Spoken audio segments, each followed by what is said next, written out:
दोस्तों, विपक्षी दलों ने अब एक नया मुद्दा उठाया है और मीडिया का एक बहुत बड़ा हिस्सा इसको प्रोपेगेट कर रहा है कि चुनाव आयोग ने पहले 2 चरणों के वोटिंग और टर्नआउट के आंकड़े देने में 10 दिन का समय ले लिया, 11वें दिन बताया।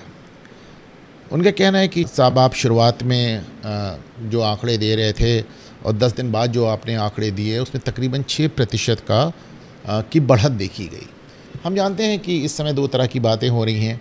एक तो ये कि साहब वोटिंग टर्नआउट 2019 के मुकाबले कम है और ये दिखाता है कि लोग वोटिंग में बहुत दिलचस्पी नहीं ले रहे हैं। दूसरी तरफ इस तरह की बातें भी हो रही हैं कि सब किस पक्ष का वोटर निकल रहा है और किस पक्ष का वोटर नहीं निकल रहा है। देखिए, जो सेफोलॉजिस्ट होते हैं, जो ये चुनाव के आंकड़ों से खेलते हैं, उन्होंने बीच में एक थ्योरी चला रखी थी कि साहब जो ज़्यादा मतदान होता है वो ये बताता है कि लोग सरकार के ख़िलाफ़ वोट करना चाहते हैं और सरकार को सत्ता से हटाना चाहते हैं, और जो कम मतदान होता है वो सरकार के फेवर में होता है। अब इस बार चूँकि कम मतदान देखा गया है तो जाहिर सी बात है मीडिया का यह हिस्सा ये मानने को तैयार नहीं होगा ना कि ये भाजपा के फेवर का मतदान है। जहाँ तक मेरा सवाल है, मैं मानता हूँ कि ज़्यादा मतदान या कम मतदान किसी भी बात का द्योतक नहीं है, कुछ नहीं प्रूव होता इससे। एग्जाम्पल के लिए आप देखें कि अभी पिछले विधानसभा चुनावों में वेस्ट बंगाल में 80% मतदान हुआ। अब कुछ लोगों ने कहा साहब 80% मतदान हो गया, इसका मतलब लोग ममता बनर्जी को सत्ता से हटाना चाहते हैं। ममता बनर्जी ऐतिहासिक जीत के साथ वापस आई। जितनी सीटें, जितना वोट उन्हें पहले कभी नहीं मिला, वो सब मिला उनको। तो मेरी नज़र में ज़्यादा मतदान, कम मतदान, इससे कुछ साबित नहीं होता। लेकिन अब जैसा कि मैंने कहा, विपक्षी दल और मीडिया का एक बहुत बड़ा हिस्सा इसको मुद्दा बना रहा है कि साहब चुनाव आयोग ने 10 दिन बाद मतदान का जो प्रतिशत था वो बताया। अब इसमें राजदीप सरदेसाई, आपने देखा, इंडिया टुडे ग्रुप के बड़े पत्रकार हैं, उन्होंने एक एन गोपाला स्वामी, जो पहले भारत के मुख्य चुनाव आयुक्त रहे, चीफ इलेक्शन कमिश्नर 2006 से 2009 तक कांग्रेस राज में 3 साल उन्होंने चुनाव कराए हैं, उनका इंटरव्यू लिया। गोपाला स्वामी अब काफ़ी वृद्ध हो गए हैं, तकरीबन 80 साल के हो गए हैं, लेकिन आप उनका इंटरव्यू देखें, उसका लिंक मैं इस वीडियो में दे रहा हूँ। और बड़ी धमक के साथ, और तमिलनाडु कैडर के IAS रहे हैं, तो बड़ी धमक के साथ अपनी बात कहते हैं और वो पूरी चुनावी प्रक्रिया को समझाते हैं। ये मेरा हाल में देखा हुआ one of the best interviews है। बहुत अच्छे से उन्होंने अपनी बात कही है, अंग्रेज़ी में है, और मैं आपको इसके बाबत थोड़ा सा एक्सप्लेन करता हूँ। गोपाला स्वामी बताते हैं कि देखिए चुनाव होता कैसे है। जिस दिन वोट पड़ता है, जो डे ऑफ पोलिंग होता है, उसको P डे कहा जाता है, P फॉर पोलिंग। उसका जो अगला दिन होता है उसको P1 कहा जाता है, और उसका भी जो अगला दिन होता है उसको P2 कहा जाता है। गोपाला स्वामी कहते हैं कि जितना भी मतदान हुआ होता है, P2 यानी 48 घंटे के अंदर, वोट पड़ने के 48 घंटे के अंदर पूरे देश में जितना भी वोट जिस भी कॉन्स्टिट्यूंसी में पड़ा, जिस भी क्षेत्र में पड़ा, जिस भी बूथ में पड़ा, वो सब कुछ चुनाव आयोग की वेबसाइट पर आ जाता है, और इस बार भी आ गया था। उनका कहना है, देखिए गड़बड़ कहाँ होती है, कहाँ मीडिया को बात जो समझ में नहीं आ रही है। उन्होंने कहा कि भाई चुनाव आयोग ने 48 घंटे के अंदर पूरे देश का मतदान, पूरा फिगर वाइज नंबर, किस बूथ पे कितना वोट पड़ा, किस कॉन्स्टिट्यूंसी में कितना वोट पड़ा, किस ज़िले में कितना वोट पड़ा, किस राज्य में कितना वोट पड़ा, सब कुछ चुनाव आयोग की वेबसाइट पर डाल दिया था। वो इतना बड़ा आंकड़ा होता है कि मीडिया उसको फॉलो नहीं कर पाता कि साहब इसको कैसे करें, कैसे जज करें। आपने तो ज़िले वाइज दे दिया, आपने स्टेट वाइज दे दिया, आपने कॉन्स्टिट्यूंसी वाइज दे दिया, चुनाव क्षेत्र वाइज दे दिया, कैसे इसको वो करें। तो मीडिया लगातार उन पर प्रेशर बनाता चुनाव आयोग पे कि साहब आप हमको इसको टेबल फॉर्म में दीजिए, जिसे कहना टैबुलेट करके दीजिए। तो उसके चलते चुनाव आयोग ने फाइनली 10 दिन बाद एक टेबल जारी किया, जिसमें उन्होंने बताया कि साहब पहले फेज़ में 66% और दूसरे फेज़ में तकरीबन 67% वोटिंग हुई। उत्तर प्रदेश में हालांकि उसमें भी बहुत अंतर नहीं आया। उत्तर प्रदेश में पहले फेज़ में 61 और दूसरे फेज़ में 55% वोटिंग हुई चुनाव आयोग के टेबल के अनुसार। वो टेबल जो उन्होंने मीडिया की मदद के लिए बनाया था और 10 दिन बाद जारी किया। गोपाल स्वामी कहते हैं राजदीप सरदेसाई से कि भाई मैंने तो चुनाव आयोग से ये कहा है कि आप इनको टेबल वेबल देना बंद कर दीजिए। आपका काम है 48 घंटे में सारा डेटा चुनाव आयोग की वेबसाइट पे रख देना। आपने रख दिया, अब मीडिया अपने हिसाब से इसको देखे। आप तो मीडिया की मदद करने की कोशिश कर रहे हैं और मीडिया आप पे ही इल्ज़ाम लगा रहा है। तो उन्होंने कहा कि मैंने तो भाई चुनाव आयोग को ये राय दी है कि आप इनकी मदद करना बंद कीजिए, आप अपना सिर्फ डेटा रख दीजिए और इनको खोजने दीजिए, इनको अपने टेबल खुद बनाने दीजिए, ज़िलेवार, कॉन्स्टिट्यूंसी वार या फिर राज्यवार की किस राज्य में कितना वोट प्रतिशत हुआ। वो देखिए बहुत अच्छे से समझाते हैं इस पूरी प्रक्रिया को। वो कहते हैं जिस दिन वोटिंग होती है, जो पी डे होता है, तो उसमें एक होता है फॉर्म 17C, 17C,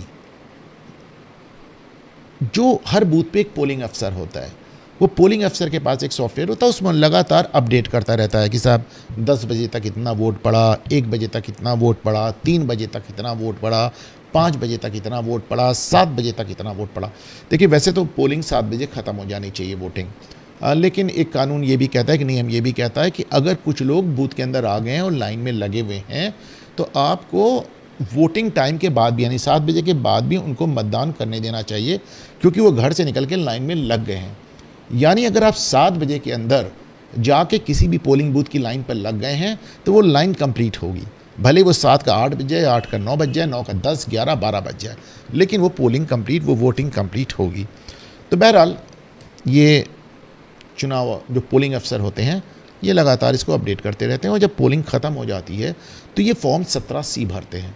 इस फॉर्म 17C में हर पोलिंग अफसर बताता है कि मेरे बूथ पे कुल कितना मतदान हुआ। जाहिर सी बात है उन्हें नहीं मालूम किस पार्टी को कितना मिला, वो सिर्फ ये बताते हैं कि मेरे बूथ पे भाई इतना वोट पड़ा, 2000 वोट पड़ा, 20,000 वोट पड़ा, जितना भी पड़ा वो उसको लिखते हैं। फिर उस फॉर्म 17C को जितने वहाँ पे जितने प्रत्याशी होते हैं उन हर प्रत्याशी का एक पोलिंग एजेंट हर बूथ पे होता है। वो पोलिंग एजेंट आता है और अपने प्रत्याशी की तरफ से उस फॉर्म 17C पर साइन करता है कि हाँ भाई यहाँ पे 2000 वोट पड़ा, हाँ भाई यहाँ पे 20,000 वोट पड़ा। जब साइन करता है तो फिर उसको उस पोलिंग एजेंट को, जो प्रत्याशियों के पोलिंग एजेंट होते हैं, उन सबको फॉर्म 17C की एक एक कॉपी दे दी जाती है। उसके बाद जो फॉर्म 17C होता है वो रिटर्निंग ऑफिसर के पास भेजा जाता है। रिटर्निंग ऑफिसर क्या होता है? जैसे विधानसभा का चुनाव होता है तो एसडीएम्स वगैरह होते हैं, लेकिन लोकसभा के चुनाव में रिटर्निंग ऑफिसर जो ज़िले का कलेक्टर होता है, डिस्ट्रिक्ट मजिस्ट्रेट होता है, वो रिटर्निंग ऑफिसर होता है। तो वो उसको सारे फॉर्म 17C भेजे जाते हैं। अब जाहिर सी बात है देर रात तक वोटिंग हो रही है तो फॉर्म 17C आपको रिटर्निंग ऑफिसर को चुनाव के अगले दिन मिलते हैं, जिसको P1 कहा जाता है। मैंने आपको बताया था कि पोलिंग डे, वोट पड़ने वाले दिन को P कहा जाता है, उसके अगले दिन को P1 कहा जाता है। तो P1 पे ज़िला कलेक्टर को अलग अलग जगह से फॉर्म 17C आते रहते हैं।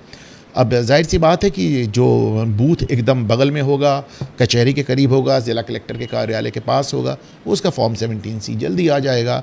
जो शहर में दूर होगा वो और देर से आएगा, जो ग्रामीण इलाके होंगे उसमें और देर से आएगा, जो बहुत सुदूर इलाके होंगे वहाँ से और देर से आएगा। तो ये ज़िला कलेक्टर को फॉर्म 17C आता जाता है और जैसे जैसे उसको फॉर्म 17C मिलता जाता है वो उस जानकारी को वेबसाइट पे, इलेक्शन कमीशन की वेबसाइट पर अपलोड करता रहता है।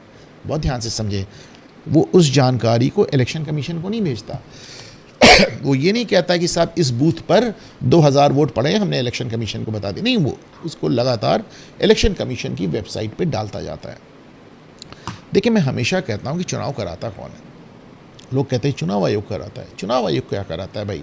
चुनाव आयोग आप हर स्टेट में अपनी ईवीएम मशीन्स भेज देता है, कुछ सेंट्रल फोर्सेस भेज देता है, एक ऑब्जर्वर क्या होता है? अब फ़र्ज़ कीजिए उत्तर प्रदेश में चुनाव हो रहा है तो उसमें हर कॉन्स्टिट्यूंसी, हर चुनाव क्षेत्र 80 सीट हैं, तो पूरी 80 सीटों पे 80 ऑब्जर्वर आएंगे। और वो ऑब्जर्वर कौन होंगे? वो अलग अलग स्टेट्स के, उत्तर प्रदेश के अलावा बाकी प्रदेशों से सीनियर IAS ऑफिसर्स होते हैं। कोई केरल से चला रहा है, कोई तमिलनाडु से चला रहा है, कोई मध्य प्रदेश से, कोई राजस्थान से, कोई बंगाल से, कोई बिहार से, वो आते हैं अलग 80 सीटों पे एक IAS अधिकारी ऑब्जर्वर यानी पर्यवेक्षक बनकर आता है और वो चुनाव पर नज़र रखता है कि कोई गड़बड़ी ना होने पाए। लेकिन चुनाव कराता कौन है? चुनाव कराता है डिस्ट्रिक्ट मजिस्ट्रेट, ज़िलाधिकारी। और ज़िलाधिकारी मतलब राज्य सरकार का नुमाइंदा। भाई डिस्ट्रिक्ट मजिस्ट्रेट्स को, ज़िलाधिकारियों को कौन अपॉइंट करता है? Chief minister.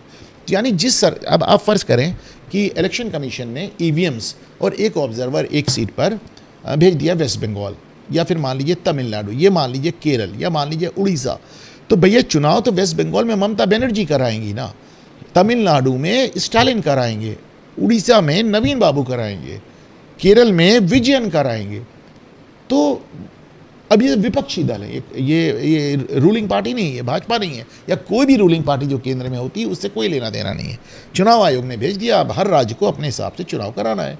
तो फ़र्ज़ करें, अच्छा आप एग्जाम्पल के ले लें, माने पश्चिम बंगाल में उन्होंने ईवीएम भेजी, अब अलग अलग ज़िलों में ममता बनर्जी चुनाव करा रही अपने डिस्ट्रिक्ट मजिस्ट्रेट्स यानी अपने कलेक्टर यानी अपने ज़िलाधिकारियों के ज़रिए। तो वो ज़िलाधिकारी ये जो information form 17C P1 date को मिलता है, कुछ P1 को मिलता है, कुछ P2 यानी उसके अगले डेट को मिलता है, उसको सबको अपडेट कर देता है। यानी 48 घंटे के अंदर चुनाव आयोग की वेबसाइट पर पूरा डेटा उपलब्ध हो जाता है। अब ये आपके ऊपर है कि आप उसे देखें। अब जब गणना होती है, जब वोटों की काउंटिंग होती है, पहले तो मतदान होता था बैलेट पेपर के ज़रिए, तो बैलेट पेपर्स काउंट होते थे, अब बैलेट पेपर नहीं काउंट होते हैं, अब ईवीएम्स काउंट होते हैं। तो जब काउंटिंग होती है, मुझे नहीं मालूम आप में से कितने लोग काउंटिंग में कभी गए हैं या नहीं गए हैं, पर काउंटिंग एक बहुत बड़े से एरिया में होती है, नॉर्मली मंडी परिषद वगैरह कुछ होता है, तो उसमें अलग अलग जगह अलग अलग बूथ्स के लिए लोग बैठते हैं, और हर जगह जो कैंडिडेट्स होते हैं, जैसे जब पोलिंग होती है, जब मतदान होता है तो उनके पोलिंग एजेंट बैठते हैं कैंडिडेट के, और यहाँ पर उनके काउंटिंग एजेंट्स बैठते हैं, गणना वाले, उनके मतलब जहाँ भी गणना हो रही है, जहाँ पे भी काउंटिंग हो रही है, वहाँ पे हर कैंडिडेट का एक नुमाइंदा प्रस्तुत रहता है जो कि पूरी गणना को देखता है, पूरी काउंटिंग को देखता है। वो उसके पास फॉर्म 17C होता है। अब फ़र्ज़ कीजिए कि एक कॉन्स्टिट्यूंसी का एक बूथ है, उसके पास बंदे के पास फॉर्म 17C है, उसने देखा कि यहाँ पे साहब 2075 वोट पड़े। फिर वहाँ उस इलाके की जैसे ईवीएम खोली जाती है तो देखा जाता है कि उसमें 2075 वोट है या नहीं, क्योंकि ईवीएम में जितने वोट हैं और आपके फॉर्म 17C में जितने वोट आपने लिखे हैं, जिस पे आपने खुद दस्तखत किए हैं, वो दोनों टैली करना चाहिए, वो दोनों फिगर एक होनी चाहिए, और इसमें कभी कोई गड़बड़ी नहीं मिली। तो जाहिर है जिस समय पोलिंग होती है, जिस समय वोटिंग होती है, उस समय हर कैंडिडेट का एक आदमी वहाँ रहता है जिसको पोलिंग एजेंट होते कहते हैं। फिर जिस समय काउंटिंग होती है उस समय भी हर कैंडिडेट का एक एक आदमी एक एक जगह, काउंटिंग जितनी जगह हो रही होती है, एक कॉन्स्टिट्यूंसी की काउंटिंग कई जगह हो रही होती है, हर जगह एक एक आदमी होता है जिनको काउंटिंग एजेंट कहता है, उनके पास फॉर्म 17C होता है, वो एक एक बूथ को टैली करते हैं, मिलाते हैं, इसमें कोई घपले की कोई गुंजाइश ही नहीं हो सकती है। तो अब जो बात कह रहे थे गोपाला स्वामी, हमारे पूर्व मुख्य चुनाव आयुक्त, चीफ इलेक्शन कमिश्नर, वो ये कह रहे थे कि साहब नंबर 1, 48 घंटे में सारा डेटा आ गया। आप चुनाव आयोग से कहते रहते साहब इतने बड़ी मात्रा में डेटा हमें समझ नहीं आ रहा है, तो चुनाव आयोग ने आपकी मदद करने के लिए एक टेबल जारी कर दिया। अब वो टेबल उनको भी बनाने में समय लगा, तो उन्होंने आपने कह दिया कि साहब 10 दिन कैसे लग गया, इतना समय कैसे लग गया। उसके बाद राजदीप सरदेसाई गोपाला स्वामी से कहते हैं कि साहब प्रतिशत बताया गया है, नंबर नहीं बताया गया। उन्होंने कहा भले आदमी, नंबर तो पहले 48 घंटे में ही आपको डाल दिए गए थे वेबसाइट पे, the numbers are right there, आप जाइए और नंबर देखिए जाके, आप गलत इल्ज़ाम क्यों लगा रहे हैं।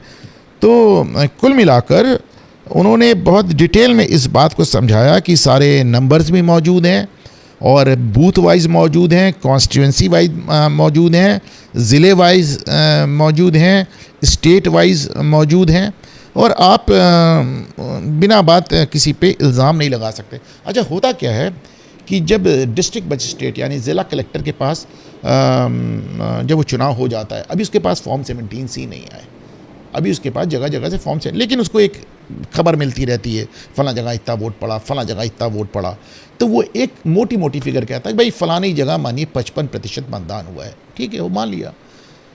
लेकिन जब पूरा कंपाइल किया जाता है, पर पूरा जोड़ा जाता है, जब चुनाव आयोग की वेबसाइट पे पूरा डेटा जाता है, डेटा अपलोड किया जाता है, तो देखा जाता है सर 55% नहीं। जैसे एक गोपाला स्वामी बहुत अच्छी बात कहते हैं जैसे चेन्नई का उन्होंने बताया कि साहब वहाँ पे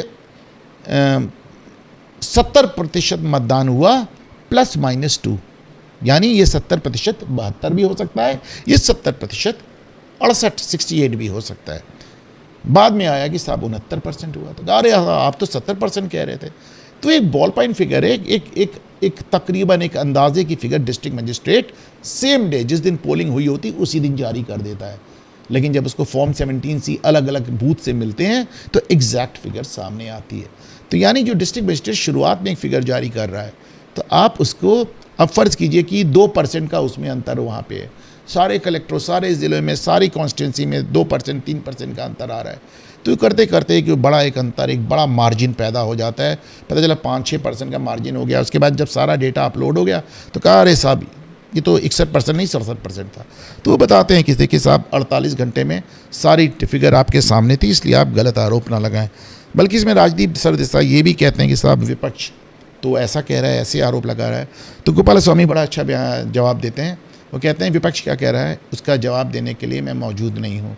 आप जानना चाहते थे चुनाव कैसे होता है, मैंने आपको बता दिया है।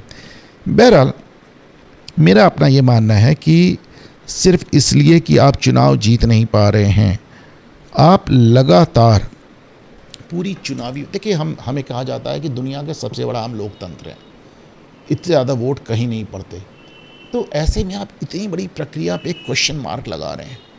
आप तो पूरी प्रक्रिया को संदेहास्पद बना रहे हैं, उस पर संदेह पैदा कर रहे हैं।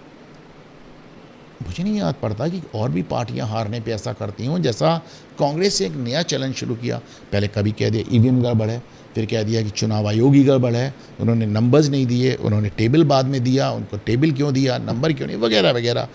कुल मिलाकर आपके सारे आरोप जो हैं उनका उन्होंने गोपाला स्वामी ने बहुत अच्छा जवाब दिया।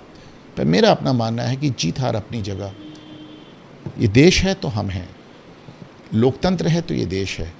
हमें पूरी लोकतांत्रिक प्रक्रिया पे सवाल उठाकर इस पूरी व्यवस्था को संदेह के घेरे में नहीं खड़ा करना चाहिए। एग्जैक्टली यही बात ईवीएम के बारे में याचिका को तय करते समय सुप्रीम कोर्ट ने कहा था। उन्होंने कहा था आप हर चीज़ पे संदेह करके पूरी प्रक्रिया को डाउटफुल नहीं बना सकते।